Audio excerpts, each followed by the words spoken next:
لوني ورا كيغا تطلعني أنا نقول ذا شركي على فهلي كثير إيش لقى ذا بسيوانكو شلنا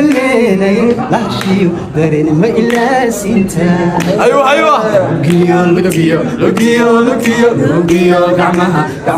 قعمها للشارع يوليتان زادك لوكيو هذا سورنا بتقول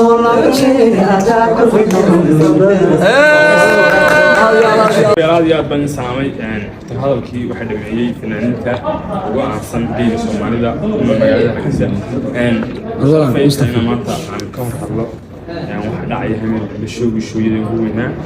walaalkii Khalid Kaamil fanaan taageero fanaan qalbiyada dadka aan ilaagu karin